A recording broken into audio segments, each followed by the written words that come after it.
প্রিয় শিক্ষার্থী বন্ধুরা, কেমন আছো তোমরা? আশা করি তোমরা সবাই ভালো আছো, সুস্থ আছো, নিরাপদে আছো। আমিও আলহামদুলিল্লাহ ভালো আছি। জাতীয় বিশ্ববিদ্যালয়ের অনলাইন ক্লাসে তোমাদের সবাইকে স্বাগত জানাচ্ছি। সবাইকে সরকারের দেয়া স্বাস্থ্যবিধি মেনে চলবার আহ্বানও জানাচ্ছি। প্রিয় শিক্ষার্থী, আজকে তোমাদের সাথে যে বিষয়টি আলোচিত হবে মার্কেটিং তৃতীয় বর্ষের স্টুডেন্টদের জন্য। আমি আবারও বলছি, মার্কেটিং তৃতীয় বর্ষের স্টুডেন্টদের জন্য প্রিন্সিপালস অফ মার্কেটিং টু বাজারজাতকরণ নীতিমালা 2। আজকে তোমাদের লেকচার নাম্বার 4 এবং আজকে লেকচারের যে শিরোনামটি নির্ধারণ করা হয়েছে শিক্ষার্থী বৃন্দ, সেটি হলো marketing channels delivering customer value. চলো প্রিয় শিক্ষার্থী, তাহলে দেখি আজকের লেকচারে কি কি আছে। আজকের লেকচারে আমি তোমাদের স্বাগত জানাচ্ছি মোহাম্মদ ইব্রাহিম হোসেন, প্রভাষক, মার্কেটিং বিভাগ, সরকারি আজিজুল হক কলেজ, বগুড়া। আজকে যদি অধ্যায়টি একটু আমরা ইমেজের মাধ্যমে পরিচিত হতে চাই, তাহলে আমরা দেখব যে প্রিন্সিপালস অফ মার্কেটিং, এখানে বলা হয়েছে মার্কেটিং চ্যানেলস অর্থাৎ delivering customer value. Marketing channel অর্থাৎ বাজারজাতকরণের যে ডিস্ট্রিবিউশন প্রণালী রয়েছে, সেই ডিস্ট্রিবিউশন প্রণালী নিয়ে আজকে মূলত তোমাদের সাথে আলোচনা করা হবে। চলো দেখি চ্যাপ্টারের সিলেবাস, জাতীয় বিশ্ববিদ্যালয়ের সিলেবাসে কি কি আছে। সিলেবাসে রয়েছে supply chain and value delivery network, the nature and importance of marketing channels, how channel member add value, the number of channel levels, channel behavior and organization. চলো চলো এর বাংলাগুলো আমরা একটু দেখে নিই, তাহলে কি হবে। আর বাংলা যদি আমরা দেখি, সিলেবাস ইংরেজিতে আছে, ইংরেজি সিলেবাসের বাংলাটি যদি আমরা একটু দেখি, তাহলে দেখব যে সাপ্লাই চেইন ও value delivery network. Supply chain কি, আমরা আজকে যে বিষয়গুলো জানবো। ভ্যালু ডেলিভারি নেটওয়ার্ক কি, এরপরে জানার চেষ্টা করব এর প্রকৃতি কি, ভ্যালু ডেলিভারি নেটওয়ার্কের গুরুত্ব কি, কিভাবে চ্যানেল সদস্যরা ভ্যালু অ্যাড করে, ভ্যালু সৃষ্টি করে, সাপ্লাই চেইনের স্তরগুলো কি কি, সেগুলো দেখব আজকের লেকচারে। আজকের লেকচারে দেখব যে চ্যানেল আচরণ কি এবং অর্গানাইজেশন। চ্যানেল আচরণ অর্থাৎ চ্যানেল বিহেভিয়ার এন্ড অর্গানাইজেশন, এটাও আমরা দেখব। প্রিয় শিক্ষার্থী বন্ধুরা, আমরা যদি সাপ্লাই চেইন সম্পর্কে একটু দেখি, তাহলে আমরা দেখব সাপ্লাই চেইন। তো তোমরা আসলে সাপ্লাই চেইন বলতে কি বুঝছো? সাপ্লাই চেইন শব্দ দিয়ে আসলে আমাদের মাথায় কিছু বিষয় কাজ করছে যে এটি আসলে একটা চেইন হবে। তাহলে চেইনটা কিসের হবে? চেইনটা অবশ্যই সাপ্লাইয়ের একটা চেইন হবে। তাহলে আমরা যে এই চিত্রটি দিয়েছি তোমাদের জন্য, চিত্রতে আমরা একটু যদি খেয়াল করে দেখি, তোমরা এই যে বাম পাশ থেকে দেখো, এই যে কাস্টমার, বাম পাশে কে? কাস্টমার অর্থাৎ ফাইনাল কনজিউমার। তো এই কাস্টমার কি করবে? একটা অর্ডার যখন প্লেস করবে, কার কাছে করবে? রিটেইলার কাছে। এই যে রিটেইলারের কাছে প্লেস করবে অর্ডার। তো রিটেইলার সে অর্ডার কোথায় গিয়ে প্লেস করবে? এটি হোলসেলারের নিকটে প্লেস করবে। তো হোলসেলার এই অর্ডারটি আবার কোথায় গিয়ে প্লেস করবে? ডিস্ট্রিবিউটরের নিকটে গিয়ে প্লেস করবে। তাহলে ডিস্ট্রিবিউটর এই অর্ডারটি কোথায় গিয়ে প্লেস করবে? এই অর্ডারটি অবশ্যই ম্যানুফ্যাকচারিং কোম্পানিকে, অর্থাৎ যিনি বানান তিনি এটি তৈরি করবেন। যিনি বানান তার কাছে অর্ডারটি সর্বশেষে ডিস্ট্রিবিউটর অর্ডারটি প্লেস করবে। তাহলে ডিস্ট্রিবিউটর প্লেস করার পরে ম্যানুফ্যাকচারিং কোম্পানি কি করবে? এটা বানাবে। ম্যানুফ্যাকচারিং কোম্পানি এটা বানানোর পরে আবার কি করবে? ডিস্ট্রিবিউটরের মাধ্যমে হোলসেলার নিকটে দিবে, হোলসেলারের মাধ্যমে রিটেইলারের কাছে যাবে, রিটেইলারের কাছ থেকে আবার কোথায়? কাস্টমারের কাছে। তাহলে এখানে কি তৈরি হয়েছে প্রিয় শিক্ষার্থীবৃন্দ? এখানে আমরা নিশ্চয়ই দেখতে পাচ্ছি যে একটা চেইন তৈরি হয়েছে, তাই না? একটা শিকলের মতো তৈরি হয়েছে। যে একজন চেইনের বৈশিষ্ট্য কি বলতো? আমরা জানি যে চেইনের বৈশিষ্ট্য হলো একটা আরেকটার সাথে কি থাকে? ইন্টারলিঙ্ক থাকে, সংযুক্ত থাকে, জড়িত থাকে, লেগে থাকে। ঠিক একইভাবে দেখো, আমরা কাস্টমার থেকে শুরু করে রিটেইলার, হোলসেলার, ডিস্ট্রিবিউটর, ম্যানুফ্যাকচারার সবাই কিন্তু কি করেছে? একজন আরেকজনের সাথে একটা চেইনের মতো একটা সম্পর্ক এখানে বিরাজ করেছে। তাহলে এই জন্য আমরা এটাকে আসলে সাপ্লাই চেইন বলছি। তাহলে এখন আমাদের দেখা দরকার প্রিয় শিক্ষার্থীবৃন্দ, আমরা এখন দেখব যে ভ্যালু ডেলিভারি নেটওয়ার্ক আসলে কি। তো ভ্যালু ডেলিভারি নেটওয়ার্ক যদি আমরা একটু দেখি এখানে ইংরেজি মিডিয়ামে লেখা আছে ভ্যালু ডেলিভারি নেটওয়ার্ক সম্পর্কে। তো এটা দেখি আমরা, ভ্যালু ডেলিভারি নেটওয়ার্ক বলা আছে যে the network made up of company. এটা হলো ভ্যালু ডেলিভারি নেটওয়ার্ক এমন একটা নেটওয়ার্ক, এটা কি একটা নেটওয়ার্ক যেটা তৈরি হয়, মেড আপ মানে কি তৈরি হয়, কিসের মাধ্যমে তৈরি হয়, কোম্পানি, সাপ্লায়ার, ডিস্ট্রিবিউটর এবং আলটিমেটলি কাস্টমার। কাস্টমার যারা কি করে, partner with each other to improve the performance of entire system. তাহলে বলা হচ্ছে যে পুরো সিস্টেম, পুরা সিস্টেমের ডেভেলপমেন্টের জন্য এরা সবাই কাজ করে থাকে। কারা কাজ করে, কোম্পানি, সাপ্লায়ার, ডিস্ট্রিবিউটর এবং আলটিমেটলি কাস্টমার। এই সব কিছু মিলে আসলে একটা নেটওয়ার্ক তৈরি হয়েছে। আর এই নেটওয়ার্ককেই কিন্তু মূলত আমরা কি বলি, ভ্যালু ডেলিভারি নেটওয়ার্ক বলে থাকি। প্রিয় শিক্ষার্থী বন্ধুরা, আমরা যদি চিত্রের মাধ্যমে যদি একটু দেখি যে চ্যানেল মেম্বাররা কিভাবে ভ্যালু ডেলিভার করে, চ্যানেল মেম্বাররা কিভাবে ভ্যালু ডেলিভার করে, আমরা যদি এটা একটু দেখি তাহলে দেখব যে এই পাশে যদি আমরা দেখি তাহলে দেখব, এই যে আমরা যদি ডান পাশে একটু দেখি, ইমেজের ডান পাশে যদি দেখি, ডান পাশে এবং বাম পাশে, চলো আমরা আগে বাম পাশে যাই। বাম পাশে আমরা কি দেখছি, এই যে এরা এরা অর্থাৎ প্রত্যেকটাই হলো এরা ম্যানুফ্যাকচারার, আমরা এদেরকে ম্যানুফ্যাকচারার বলবো। আর এই পাশে যারা আছে ডান পাশে এরা কাস্টমার। তো চলো তো দেখি একজন ম্যানুফ্যাকচার কয়জন কাস্টমারের কাছে রিস্ক করছে। এই দেখো, এরা একজন ম্যানুফ্যাকচার একজন কাস্টমারের কাছে রিস্ক করছে, এই একই ম্যানুফ্যাকচার এর কাছেও রিস্ক করছে, একই ম্যানুফ্যাকচারার আবার এই কাস্টমারের কাছেও রিস্ক করার চেষ্টা করছে। আবার যদি এই যে মিডলের ম্যানুফ্যাকচারের কথা বলি, এই ম্যানুফ্যাকচারার কি করছে, এই কাস্টমারের সাথে যোগাযোগ করছে, এ নিজে আবার এই কাস্টমারের সাথে যোগাযোগ করছে, এ নিজে আবার এই কাস্টমারের সাথে যোগাযোগ করছে। ঠিক একইভাবে 3 নাম্বার কাস্টমারও ম্যানুফ্যাকচারারও কি করছে, এই তিনজন কাস্টমারের সাথে সমভাবে যোগাযোগ করছে। তাহলে এখানে কি দেখা যাচ্ছে, একটা বিশৃঙ্খলা অবস্থা দেখা যাচ্ছে। যদি একই ম্যানুফ্যাকচারার সব কাস্টমারের সাথে যোগাযোগ করতে যায়, তাহলে এখানে একটা বিশৃঙ্খল পরিবেশ তৈরি হয়েছে, যেটা কিনা সময় সাপেক্ষ, হ্যাঁ, অত্যন্ত বেশি ব্যয়বহুল এবং কি অনেক বেশি পরিশ্রমের বিষয়। এখানে অনেক মানুষের সংশ্লিষ্টতা আছে। কিন্তু পক্ষান্তরে আমরা যদি কি করি, এখানে যদি দেখি মাঝখানে যদি একজন কি করি, ডিস্ট্রিবিউটরকে সেট করে রাখি, এই ম্যানুফ্যাকচারার ডিস্ট্রিবিউটরকে দিবে, ডিস্ট্রিবিউটর আবার সবাইকে সব ধরনের কাস্টমারকে সার্ভ করবে। আবার একইভাবে এই ম্যানুফ্যাকচার ডিস্ট্রিবিউটরকে দিবে, এই ডিস্ট্রিবিউটর আবার সব কাস্টমারকে সার্ভ করবে। তাহলে এখানে কি দেখা গেল, যে দেখা গেল যে একই ধরনের একই ম্যানুফ্যাকচারারকে সব ধরনের কাস্টমারের সাথে যোগাযোগ করতে হচ্ছে না, বরং শুধু ডিস্ট্রিবিউটরকে পৌঁছে দিলেই এই ডিস্ট্রিবিউটর কি করছে, সব কাস্টমারের কাছে পৌঁছে দিচ্ছে। তাতে করে কি হচ্ছে, কস্ট কম হবে, অর্থাৎ ডিস্ট্রিবিউশনের খরচ কম হবে, সময় কম লাগবে, পরিশ্রম কম হবে, এখানে কোনো কিছুর ওয়েস্টেজ হবে না, অপচয় হবে না, সবকিছু মিলে সুশৃঙ্খল একটা পরিবেশ বিরাজ করবে। তাহলে কি আমরা মনে করি, এই যে এখানে ডিস্ট্রিবিউটরই তো হলো চ্যানেল মেম্বার, তাই না, চ্যানেল মেম্বার তো মিডলম্যান। তো তাহলে আমরা কি দেখলাম, এই চ্যানেল মেম্বারকে এখানে মাঝখানে বসানোর ফলে এই টোটাল পরিবেশের মধ্যে কি একটা ভ্যালু অ্যাড হয়েছে? হ্যাঁ, তোমরা বলবে অবশ্যই এখানে একটা ভ্যালু অ্যাড হয়েছে। এই জন্যই আসলে বলা হচ্ছে যে এভাবে চ্যানেল মেম্বারগুলো কি করে, ভ্যালু অ্যাড করে, পুরো ডিস্ট্রিবিউশন সিস্টেমে একটা সুন্দর একটা ভ্যালু অ্যাড করে থাকে। এই কথাটি এখানে বলা হচ্ছে। আশা করি তোমরা বিষয়টি অনুধাবন করতে পেরেছো প্রিয় শিক্ষার্থীবৃন্দ। প্রিয় শিক্ষার্থীবৃন্দ, চলো দেখি আমরা নেক্সট কি আছে। হ্যাঁ, আমরা একটু আগে যে কথাগুলো বলছিলাম প্রিয় শিক্ষার্থীবৃন্দ, সেটি আবারও আমরা একটু অন্যভাবে দেখবার চেষ্টা করব। আর তা হলো ভ্যালু ডেলিভারি নেটওয়ার্কের প্রকৃতি ও গুরুত্ব।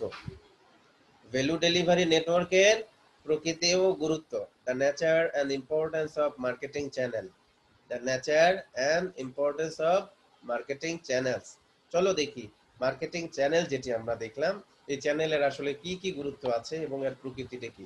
এই চ্যানেল কি করে, মার্কেটিং এর এই চ্যানেলটা, এই চ্যানেল ইনফরমেশন প্রোভাইড করে, অর্থাৎ বাজার সম্পর্কিত সকল ধরনের তথ্য কাস্টমারের কাছে পৌঁছে দেয়। কাদের কাছ থেকে, ম্যানুফ্যাকচারিং বা কোম্পানির নিকট থেকে এরা পৌঁছে দেয়। আবার আমরা কি করতে পারি, প্রমোশন, এরা প্রমোশনের কাজ করে থাকে। এই ভ্যালু ডেলিভারি নেটওয়ার্ক কিন্তু পণ্য সম্পর্কিত যাবতীয় তথ্য উপাত্ত মানুষের সামনে বুঝিয়ে পণ্যের গুণাগুণ এগুলো বর্ণনা করে মানুষের কাছে পৌঁছে দেয়, এবং এটি কি করে, পণ্য সম্পর্কিত যাবতীয় যে প্রমোশন, সেই প্রমোশনের কাজগুলো তারা করে থাকে। তারা কন্ট্যাক্ট করে থাকে। কারা কার সাথে কন্ট্যাক্ট করে থাকে? প্রিয় শিক্ষার্থী বন্ধু, আমরা যদি দেখি যে ম্যানুফ্যাকচারারদের পক্ষ থেকে এই চ্যানেল মেম্বাররা কি করে, ভ্যালু ডেলিভারি নেটওয়ার্ক কি করে, কাস্টমার কাছে অর্থাৎ আলটিমেট ইউজার যারা, ফাইনাল কনজিউমার যারা, তাদের কাছে কি করে, কন্ট্যাক্ট করে, কমিউনিকেশন করে, তারপরে ম্যাচিং করে, প্রোডাক্ট ম্যাচিং করে, তারপরে কি বায়ার এবং সেলারের মধ্যে মাঝখান থেকে এই ভ্যালু ডেলিভারি নেটওয়ার্ক নেগোসিয়েশনের কাজটিও কিন্তু কমপ্লিট করে থাকে। নেগোসিয়েশন মানে কি, দর কষাকষি, দর কষাকষির কাজ থেকে কাজটিও তারা কমপ্লিট করে থাকে। কনজিউমারের স্বার্থ কিভাবে সংরক্ষিত হবে সেই ব্যাপারেও তারা কাজ করে থাকে। আবার একইভাবে ম্যানুফ্যাকচারিং অর্থাৎ কোম্পানির স্বার্থ কিভাবে সংরক্ষিত হবে সে বিষয়েও তারা কাজ করে থাকে। একইভাবে আমরা যদি দেখি ফিজিক্যাল ডিস্ট্রিবিউশন, তারা কি করে, আলটিমেটলি সেই প্রোডাক্টগুলো ডিস্ট্রিবিউট করে নিয়ে যায় ফাইনাল কনজিউমারের কাছে। আবার কি করে, ফাইন্যান্সিং করে। এই ভ্যালু ডেলিভারি নেটওয়ার্ক কিন্তু অনেক সময় নিজেরা অর্থ বিনিয়োগ করে কোনো একটা পার্টিকুলার অংশে। ধরো কোনো প্রোডাক্ট অথবা সার্ভিসেস ফাইনাল কনজিউমারের কাছে নিয়ে যাওয়ার জন্য মাঝখানে যে কস্টিং, তারা অনেক সময় কস্টিংটাকেও ফাইন্যান্স করে থাকে। আবার একইভাবে তারা কিন্তু রিস্ক বেয়ার করে। ভ্যালু ডেলিভারি নেটওয়ার্কের আরেকটা ইম্পর্টেন্স হলো, একটা গুরুত্ব হলো কি, এরা রিস্ক টেকিং করে। তাহলে আমরা কি বুঝলাম, ভ্যালু ডেলিভারি নেটওয়ার্ক তথ্য প্রদান করে, এরা প্রসারমূলক কাজ করে, এরা যোগাযোগ করে, ম্যাচিং করে, এরা দর কষাকষি করে, এরা কনজিউমারের কাছে ফাইনালি প্রোডাক্টগুলো পৌঁছে দেয়। আবার ফাইন্যান্সিং করে মানে কি, অর্থায়ন করে, আবার সর্বশেষে ঝুঁকিটাও গ্রহণ করে সবশেষে ফাইনাল কনজিউমারের কাছে এই ভ্যালু ডেলিভারি নেটওয়ার্ক পণ্য সামগ্রীগুলা কনজিউমারের কাছে পৌঁছে দেয়। প্রিয় শিক্ষার্থীবৃন্দ, আমরা তাহলে নিশ্চয়ই এতক্ষণে বুঝতে সক্ষম হয়েছি যে ভ্যালু ডেলিভারি নেটওয়ার্কের আসলে গুরুত্বটা কি। চলো আমরা এখন অন্য সেকশনে একটু গিয়ে দেখি কি অবস্থা। আসলে আমরা পরবর্তীতে যে বিষয়টি আলোচনা করব সেটি হলো বন্টন প্রণালী। তো আমরা বন্টন প্রণালীর বিভিন্ন স্তর নিয়ে এখন আলোচনা করব। এখানে আমরা যদি এই ইমেজে দেখি, যদি ফিগারে দেখি, ইমেজটা যদি দেখি, চিত্রে যদি দেখি, তাহলে দেখবো এখানে জিরো লেভেল চ্যানেল আছে। জিরো লেভেল চ্যানেলকে আমরা জিরো ধাপ বিশিষ্ট চ্যানেল বলছি। ওয়ান লেভেল মানে এক ধাপ বিশিষ্ট, আবার টু লেভেল মানে দুই ধাপ বিশিষ্ট, থ্রি লেভেল মানে তিন ধাপ বিশিষ্ট। হ্যাঁ, তো এই কয়েকটা লেভেলে, অর্থাৎ যদি তোমাকে প্রশ্ন করে, পরীক্ষায় যদি প্রশ্ন আসে, কোনো ভাইভাতে যদি কখনো প্রশ্ন করা হয় যে বন্টন প্রণালীর কয়টি স্তর, তোমরা বলবে চারটি স্তর। একটা হলো কি, জিরো ধাপ বিশিষ্ট, এক ধাপ বিশিষ্ট, দুই ধাপ বিশিষ্ট, তিন ধাপ বিশিষ্ট, অর্থাৎ zero level, one level, two level and third level. চলো আমরা এটা আরেকটু ক্লিয়ার হবে। তাহলে জিরো লেভেল যেটা বললাম, দেখো জিরো লেভেল, এই যে ম্যানুফ্যাকচারার, এই চিত্র থেকে আমরা উদাহরণের সাথে একটু বোঝার চেষ্টা করি যে জিরো লেভেলটা কি আসলে। প্রিয় শিক্ষার্থী বন্ধুরা, জিরো লেভেল বলতে এখানে বোঝাচ্ছে, দেখো ম্যানুফ্যাকচার সরাসরি কিন্তু এন্ড ইউজারের কাছে প্রোডাক্ট এবং সার্ভিসেস পৌঁছে দিচ্ছে। এখানে কিন্তু কোনো মাঝখানে মিডলম্যান নাই, এই জন্য এটাকে বলছি আমরা জিরো লেভেল। আর ওয়ান লেভেল মানে কি, একজন থাকবে, তাই না? দেখো মাঝখানে একজন আছে, ম্যানুফ্যাকচারার এবং এন্ড ইউজারের মাঝখানে কে আছে? রিটেইলার শুধু আছে। যদি এরকমটি হয় তবে এটিকে ওয়ান লেভেল বলবো। আর যদি ম্যানুফ্যাকচারার এবং এন্ড ইউজারের মাঝামাঝিতে দুইজন মিডলম্যান থাকে তাহলে এটিকে আমরা টু লেভেল বলবো। তাহলে এখানে দুইজন কারা কারা আছে? একজন আছে ডিস্ট্রিবিউটর অথবা হোলসেলার, হ্যাঁ, আরেকজন আছে রিটেইলার, মাঝখানে দুইজন আছে, এই জন্য এটাকে টু লেভেল বলছি। তাহলে থার্ড লেভেল এখানে দেওয়া নাই, তাহলে নিশ্চয়ই আমরা থার্ড লেভেল সম্পর্কে বুঝতে পারছি যে ম্যানুফ্যাকচারার এবং এন্ড ইউজারের মাঝখানে যদি তিনটি লেভেল থাকে তাহলে সেটিকে আমরা থার্ড লেভেল বলি। সেটি কিরকম হতে পারে? হতে পারে একটি লেভেল ডিস্ট্রিবিউটর, আরেকটি লেভেল হোলসেলার, আরেকটি লেভেল রিটেইলার, কিংবা আরেকটি লেভেল হতে পারে ব্রোকার। তাহলেই কিন্তু তিনটা লেভেল হলো, এই জন্য এটাকে আমরা থার্ড লেভেল। তাহলে আমরা নিশ্চয়ই এতক্ষণে বন্টন প্রণালীর বিভিন্ন স্তর সম্পর্কেও জানতে পেরেছি নিশ্চয়। প্রিয় শিক্ষার্থী বন্ধুরা, এখন আমরা বাজারজাতকরণ প্রণালীর বিন্যাস, এখানে কয়টা বিন্যাস আছে আমরা একটু দেখি। এখানে প্রথমে ইংরেজিতে দেওয়া আছে, তোমরা অবশ্যই ইংরেজি দেখে ভয় পাবে না, কারণ ইংরেজি অত্যন্ত অনেকের কাছে একটু ভয়ের মনে হলেও চলো ইংরেজিকে বাংলার মাধ্যমেই আমরা বুঝিয়ে দেওয়ার চেষ্টা করবো। সুতরাং তোমাদের বলে রাখছি, কেউ ভয় পাবে না, জাস্ট একটু কনসেন্ট্রেট করো, তাহলে নিজেরা বুঝতে পারবে। হ্যাঁ, আমরা হলো বিন্যাস করছি, তাই না? বাজারজাতকরণ প্রণালীর বিন্যাস, 4 ধরনের বিন্যাস আছে। একটা হলো কনভেনশনাল মার্কেটিং, অর্থাৎ মার্কেটিং সিস্টেম গুলো কি কি। ডিস্ট্রিবিউশন প্রণালীতে, হ্যাঁ, ডিস্ট্রিবিউশন চ্যানেলে মার্কেটিং সিস্টেম হলো একটা কনভেনশনাল মার্কেটিং সিস্টেম, একটা হলো কি ভার্টিক্যাল মার্কেটিং সিস্টেম, একটা হলো হরাইজন্টাল মার্কেটিং সিস্টেম যেটাকে আনুভূমিক বলছি, আরেকটাকে মাল্টি চ্যানেল মার্কেটিং সিস্টেম বলবো। আমরা এগুলো একটা একটা করে একটু বোঝার চেষ্টা করি, চলো। প্রিয় বন্ধুরা, দেখো কনভেনশনাল মার্কেটিং, কনভেনশনাল শব্দের অর্থ কিন্তু গতানুগতিক, মানে গতানুগতিক। আমরা এটা একটু বুঝে আবার একটু পরে উদাহরণের সাথে, একটা চিত্রের সাথে সাহায্যে বোঝার চেষ্টা করব। আশা রাখছি তোমরা খুব সহজে বুঝতে সক্ষম হবে। তো আমরা যদি দেখি কনভেনশনাল শব্দ তো গতানুগতিক। Conventional marketing channel consist of one or more independent producer. এটা হলো এক বা একাধিক ইন্ডিপেন্ডেন্ট। ইন্ডিপেন্ডেন্ট মানে কি? স্বাধীন লোক, যারা কিনা কারো অধীনে থাকবে না, নিজেরাই নিজেদের সিদ্ধান্ত নেবে, নিজেরাই নিজেদের মতো করে চলবে। কারা? প্রোডিউসার, হোলসেলার এবং রিটেলার। অর্থাৎ ইন্ডিপেন্ডেন্ট প্রোডিউসার, হোলসেলার, রিটেলারকে নিয়ে যে চ্যানেলটা তৈরি হয় সেটাকে আমরা মূলত কনভেনশনাল বলছি। কনভেনশনাল মানে কি? গতানুগতিক মার্কেটিং চ্যানেল যেটা। তারপরে ভার্টিক্যাল মার্কেটিং সিস্টেম আছে। ভার্টিক্যাল শব্দের অর্থ হলো কি? উলম্ব বাজারজাতকরণ মার্কেটিং সিস্টেম, বাজারজাতকরণ সিস্টেম। সেটাকে কি বলছি? ওইটাকে আমরা কি দেখলাম যে ইন্ডিপেন্ডেন্ট, কারো সাথে, হ্যাঁ, কেউ কি সম্পর্কিত নয়, কিন্তু এটা তার উল্টোটা হবে, একজন আরেকজনের সাথে সম্পর্কিত হবে, রিলেটেড হবে। হ্যাঁ, চলো দেখি আমরা। Is one, vertical marketing system, এটাকে সংক্ষেপে ভিএমএস বলে।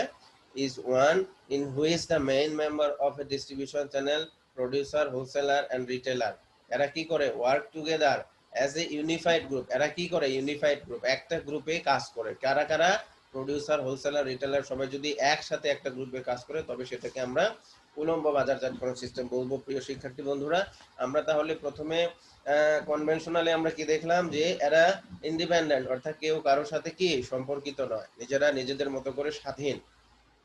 কিন্তু উলম্বতে দেখেছি না, এরা সবাই একসাথে কাজ করবে, তাহলে উল্টোটা হলো। চলো এটাকে আমরা একটা উদাহরণের মাধ্যমে একটু বোঝার চেষ্টা করি প্রিয় শিক্ষার্থী বন্ধু।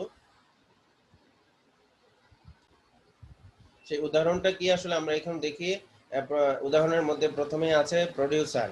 আমরা প্রথমে কনভেনশনাল দেখলাম। দেখো কনভেনশনালে কি বলেছিলাম? যে প্রত্যেকে কি হবে?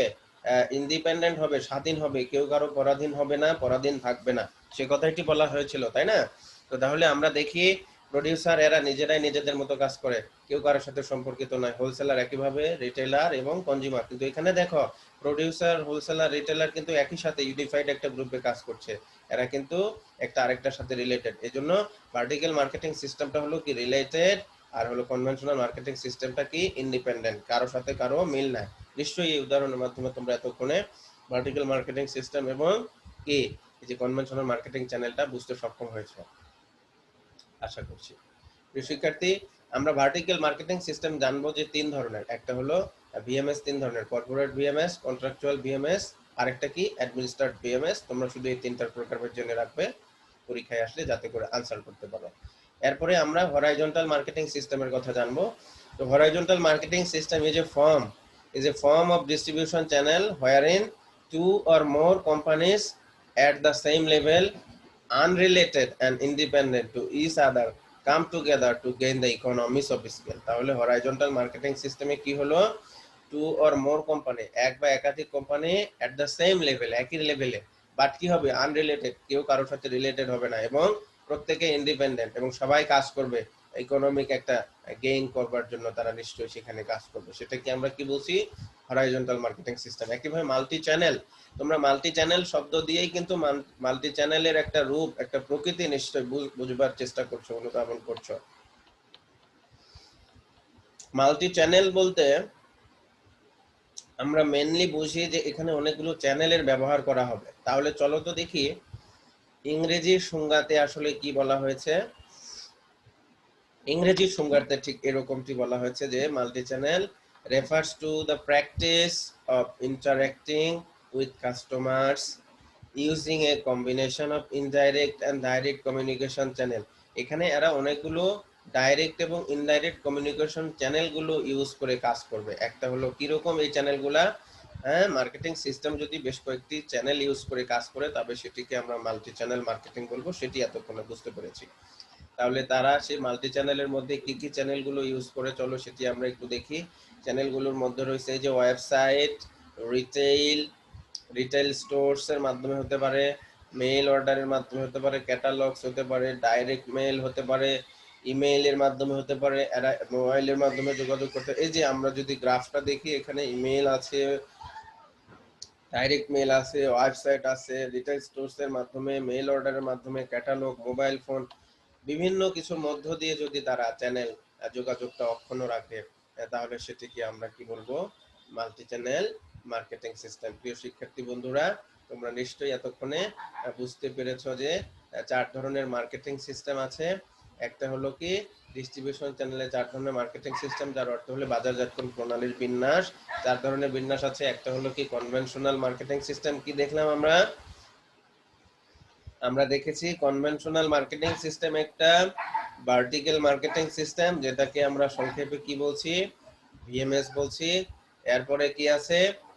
এরপরে আছে কনভেনশনাল মার্কেটিং সিস্টেমের আমরা উদাহরণ দিয়ে বোঝার চেষ্টা করেছি যে একটা হলো কি ইন্ডিপেন্ডেন্ট, আর একটা হলো ইউনিফাইড গ্রুপ ডিপেন্ডেন্ট, তাই না? তারপরে আমরা কি দেখবার চেষ্টা করেছি যে ভার্টিক্যাল মার্কেটিং সিস্টেম অর্থাৎ ভিএমএস কে আবার 3 ভাগে ভাগ করা হয়েছে। একটা হলো কি কর্পোরেট ভিএমএস, আরেকটা হলো কি কন্ট্রাকচুয়াল ভিএমএস, আরেকটা কি এই যে অ্যাডমিনিস্ট্রেট ভিএমএস। তোমরা এই তিনটার জাস্ট শুধু প্রকারভেদটা মনে রাখবার চেষ্টা করবে। তারপরে আমরা হরাইজন্টালটা দেখেছি। হরাইজন্টাল শব্দের অর্থ আমরা কি পেয়েছি? যে এটি আনুভূমিক একটি মার্কেটিং সিস্টেম। তারপরে আমরা সবশেষে যেটি দেখলাম মার্কেটিং চ্যানেল দেখলাম, যে এটি হলো কি অনেকগুলো চ্যানেল ইউজ করে যদি মার্কেটিং সিস্টেমটাকে কন্টিনিউ করানো হয়, রান করানো হয়, তবে সেটিকে আমরা কি বলবো? মাল্টি চ্যানেল মার্কেটিং সিস্টেম বলবো। তাহলে চলো প্রিয় শিক্ষার্থী বন্ধুরা, আমরা এই অধ্যায়ের কিছু গুরুত্বপূর্ণ প্রশ্ন একটু দেখে নেই যে কি কি প্রশ্ন বিগত সালে পরীক্ষায় এসেছে এবং আগামী বছরগুলোতেও কি কি প্রশ্ন এখানে পরীক্ষায় আসতে পারে। এখানে প্রথমে আমরা যেটি দেখেছিলাম সাপ্লাই চেইন, তোমাদের কি মনে আছে? সাপ্লাই চেইন মানে কি? ওই যে কাস্টমার থেকে শুরু করে, কাস্টমার অর্ডার করলো, তারপরে কার কাছে গেল? হ্যাঁ, রিটেলারের কাছ থেকে কার কাছে? হোলসেলারের কাছ থেকে ডিস্ট্রিবিউটরের কাছ থেকে কার কাছে গেছে? ম্যানুফ্যাকচারারের কাছে গেল। তাহলে এই যে একটা চেইন, এটি কি আসলে সাপ্লাই চেইন বলছি। এটি ক বিভাগের সংক্ষিপ্ত একটা প্রশ্ন আকারে আসতে পারে। তারপরে ক বিভাগে আরেকটা প্রশ্ন, এটি ক বিভাগেও আসতে পারে, খ বিভাগেও আসতে পারে, যে ভ্যালু ডেলিভারি নেটওয়ার্ক কি? আসলে ভ্যালু ডেলিভারি নেটওয়ার্ক বলতে আমরা কি বুঝলাম? যে এটা একটা নেটওয়ার্কের সমন্বয়ে গঠিত একটি নেটওয়ার্ক, যারা কি করে? ভ্যালু ডেলিভার করে থাকে। ভ্যালু কি? ভ্যালু হলো আমরা জানি বেনিফিট মাইনাস কস্ট। বেনিফিট এবং কস্ট মানে যে খরচ করব, খরচ থেকে আমরা যে বেনিফিট পাবো, তার মাঝখানে যেটি, সেটুকুই ভ্যালু বলছি, ভ্যালু ডেলিভারি নেটওয়ার্ক বলছি। তো তাহলে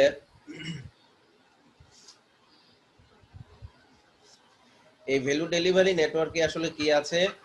আমরা দেখলাম যে ভ্যালু ডেলিভারি নেটওয়ার্কের গুরুত্ব, ওই যে আমরা যদি আবার একটু তোমাদের উপরের দিকে নিয়ে যাই, ভ্যালু ডেলিভারি নেটওয়ার্কের গুরুত্ব এই যে এখানে আমরা দেখলাম, এই যে এই জায়গাতে এই ভ্যালু ডেলিভারি নেটওয়ার্কের গুরুত্ব বা ইম্পর্টেন্স কি বা নেসেসিটি কি, এই যে কোনো প্রশ্ন আসলে তোমরা উত্তর করতে পারবে আশা করি। তারা কি করে? Value delivery network information provide করে, তারা প্রমোশনাল অ্যাক্টিভিটিস গুলোকে রান করে, তারা কন্টাক্ট করে। কে কার সাথে কন্টাক্ট করে? নিশ্চয়ই মিডলম্যানরা। কার সাথে কন্টাক্ট করে? ভ্যালু ডেলিভারি নেটওয়ার্কের সদস্যরা। কার সাথে কন্টাক্ট করবে? ম্যানুফ্যাকচারের সাথে যোগাযোগ করবে।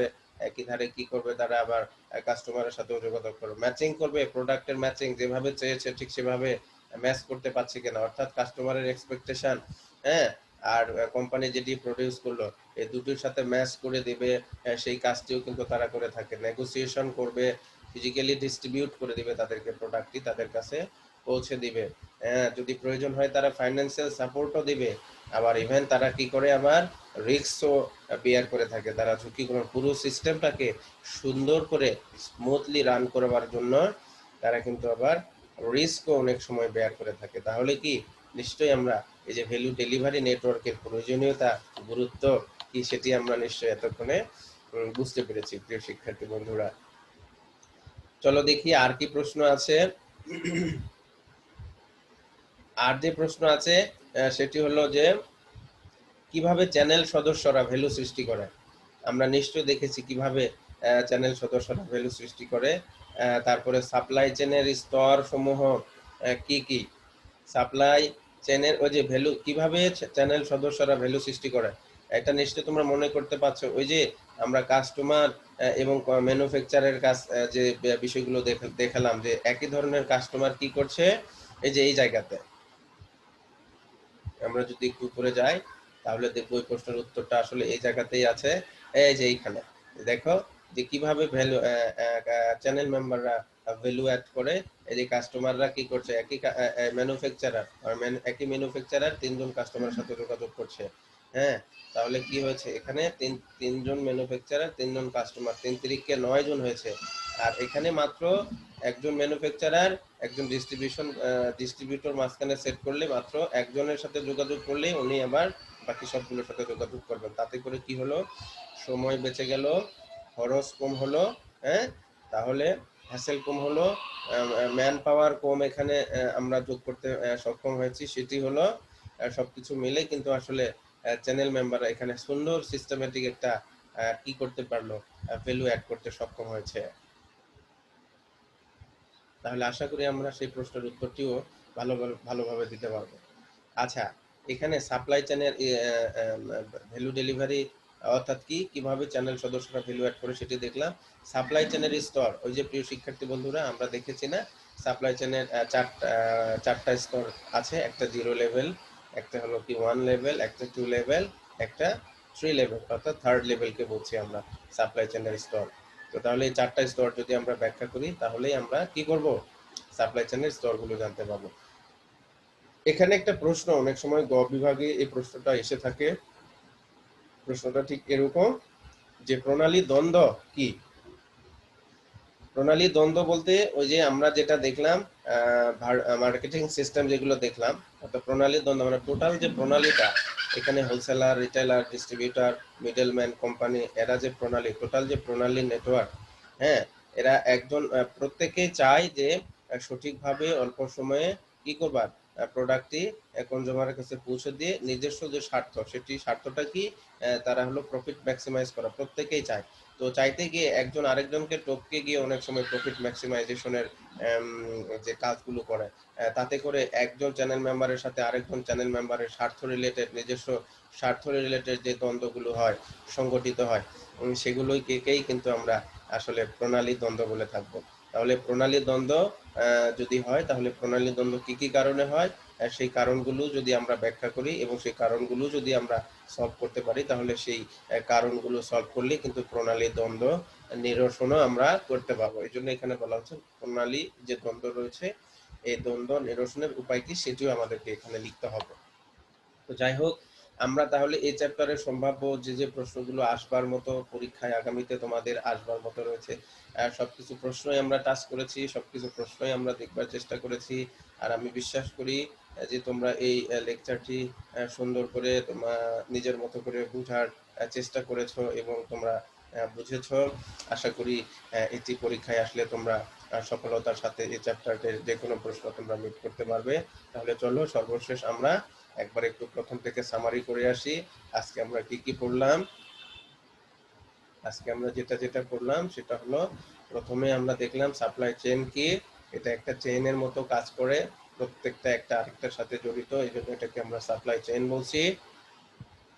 তারপরে আমরা দেখার চেষ্টা করেছি ভ্যালু ডেলিভারি নেটওয়ার্ক কি। ভ্যালু ডেলিভারি নেটওয়ার্ক আসলে এটা একটা নেটওয়ার্ক যেটা কিনা কোম্পানি, সাপ্লায়ার, ডিস্ট্রিবিউটর এবং আলটিমেটলি কনজিউমারের মাধ্যমে সাথে নিয়ে গঠিত হয়ে থাকে, যারা একে অপরের সাথে কাজ করে। আমরা দেখবার চেষ্টা করেছি যে কিভাবে চ্যানেল মেম্বাররা আমাদের ভ্যালু অ্যাড করে থাকে। তারপরে আমরা দেখবার চেষ্টা করেছি যে nature and importance of marketing channel, marketing চ্যানেলের প্রকৃতি কি, মার্কেটিং চ্যানেল গুরুত্ব কি। আমরা বন্টন প্রণালীর বিভিন্ন স্তর দেখেছি, levels of marketing system, marketing channel যে লেভেলগুলা সেটা দেখেছি আমরা, 0 লেভেল, 1 লেভেল, 2 লেভেল, 3 লেভেল, তাই না? এক ধাপ 0 ধাপ বিশিষ্ট, এক ধাপ বিশিষ্ট, 2 ধাপ বিশিষ্ট, আর সবশেষে 3 ধাপ বিশিষ্ট। এটা আমরা উদাহরণের সাথে দেখিয়ে দিয়েছি তোমাদেরকে।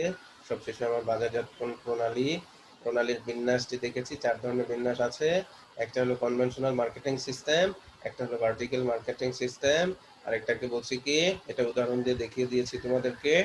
আবার ভার্টিক্যাল মার্কেটিং সিস্টেম তো 3 প্রকার বলেছি: কর্পোরেট ভিএমএস, কন্ট্রাকচুয়াল ভিএমএস আর অ্যাডমিনিস্ট্রেটর ভিএমএস। ভিএমএস অর্থ কি? ভিএমএস এর পুনরূপ হলো ভার্টিক্যাল মার্কেটিং সিস্টেম। তারপরে দেখেছি কি, হরাইজন্টাল মার্কেটিং সিস্টেম, যার বাংলা অর্থ আনুভূমিক বাজারজাতকরণ। এরপরে আমরা দেখেছি মাল্টি চ্যানেল মার্কেটিং সিস্টেম, তাই না? তো তাহলে এর মধ্য দিয়ে আসলে এই অধ্যায়ের কিছু প্রশ্ন ছিল, সেটি দেখার চেষ্টা করেছি। আর এর মাধ্যমেই আজকে আমাদের এই চ্যাপ্টারটি শেষ হয়ে গেল। প্রিয় শিক্ষার্থী বন্ধুরা, তোমাদের যদি এই চ্যাপ্টার নিয়ে কোনো সমস্যা থাকে, তোমাদের যদি কোনো প্রশ্ন থাকে, তাহলে তোমরা কি অবশ্যই লেকচারের শুরুতে আমার একটা